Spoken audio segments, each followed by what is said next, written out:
संघर्ष कागलच्या जनतेला नको आहे. कागलच्या जनतेला विकास हवा आहे. कागलच्या उज्ज्वल भविष्यासाठी माननीय मुश्रीफ साहेब व माननीय राजे साहेब यांच्या माध्यमातून ही युतीचं नियोजन केलं. माझा पहिला प्रश्न या दोघां नेत्यांच्या हट्टास राहील की लवकरात लवकर या जनतेला प्रॉपर्टी कार्ड मिळवून द्यायचा.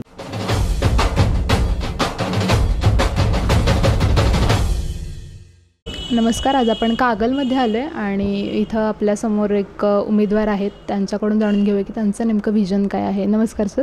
नमस्कार. मी अरुण गुरव, प्रभाग क्रमांक 4 मधून माझी उमेदवार आहे.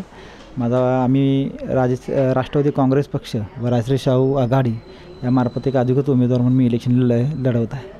सर, आता कागलमध्ये युती जी बघायला मिळते आपल्याला, तर त्या युतीमुळं कागलमध्ये काय बदल झाले आहेत असं तुम्हाला वाटते किंवा होतील? नाही, काय की सर्वप्रथम मी दोन्ही नेत्यांचा आभार मानेन की मुश्रीफ साहेब व राजे सिंघाडी साहेब या दोघांनी मिळून ही जी युती झाल्या. कसं असतं की लोकांना संघर्ष हा विकास करू शकत नाही आणि विकास करायचा असेल तर संघर्ष कुठं तर थांबायला पाहिजे. या हेतूने कागलच्या उज्ज्वल भविष्यासाठी माननीय मुश्रीफ साहेब व माननीय राजे साहेब यांच्या माध्यमातून ही युतीचं नियोजन केलं आणि त्यामुळं मला असं वाटत नाही कुठं तर चर्चा आहे की ही युतीबद्दल बोललं जातं की संघर्ष कागलच्या जनतेला नको आहे. कागलच्या जनतेला विकास हवा आहे आणि या हेतून ही युतीचं नियोजन झालेलं आहे. तर ही युती आता दीर्घकाळ टिकेल असं तुम्हाला वाटते की कसं?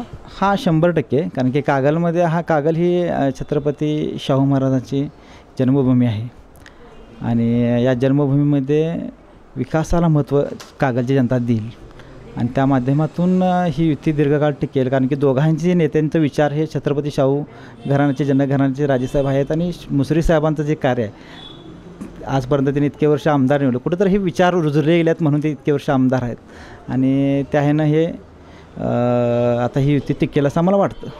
सर, आता तुम्ही उमेदवार म्हणून उभे राहिलेले आहेत. जर का तुम्हाला संधी मिळाली तर तुमचं व्हिजन काय असेल? नाही, बरोबर आहे. मग चांगला प्रश्न तुम्ही विचारला असं म्हणेन. कारण कागलमध्ये आम्ही जे उमेदवार आहात तर तुम्ही माहिती घेता तर बरेच सुशिक्षित सुसंस्कृत असे उमेदवार आहेत. खरं तर मी ज्या प्रभागामध्ये राहतो त्या प्रभागामध्ये सगळ्यात मोठा प्रॉब्लेम म्हणजे अतिक्रमण नियमितीकरणाचा विषय सगळ्यात मोठा आहे. कारण की कागलमध्ये इथील जो माझा एरिया आहे हा मला वाटते 50% एरिया हा अतिक्रमण नियमितीकरणाचे त्यांचे प्रॉब्लेम्स आहेत आणि ते सॉल्व्ह करण्यासाठी आम्हाला नगरसेवक होणं किंवा ह्या प्रभागातील एक हक्काचा नगरसेवक म्हणजे ज्या प्रभागात मी राहतो तर इथले प्रॉब्लेम्स मला माहीत आहेत. माझा पहिला प्रश्न दोघां नेत्यांच्या हट्टास राहील की लवकरात लवकर या जनतेला प्रॉपर्टी कार्ड मिळवून द्यायचा. जर का प्रॉपर्टी कार्ड असतील तर त्यांना प्रधानमंत्री आवास योजनेचे असू द्यात, त्यानंतर इतर काही योजना शासकीय योजना ह्या लोकांना मिळतील आणि इतके वर्ष प्रलंबित असणारा प्रश्न हा एक होऊन जाईल. तसंच विकास आराखडा जो मंजूर झाला त्या विकास आराखड्याच्या माध्यमातून रस्ते, लाईट्स ह्या सगळ्या सुविधा कागलच्या जनतेला दीर्घकाळापर्यंत देता येईल. आणि कागलमध्ये आता बरेचसे प्राथमिक शाळा वगैरे आहेत. आता माझ्याच पाठीमागे आता संतोदय शाळा वगैरे आहेत. त्या शाळेमध्ये डिजिटल क्लासरूम जर का करायचे असतील, नगरपालिका शाळेचं पटसंख्या वाढवायची असेल तर डिजिटल क्लासरूम तसा स्टाफ वगैरे ह्या सगळ्या गोष्टीचं नियोजन आपल्याला करावं लागेल.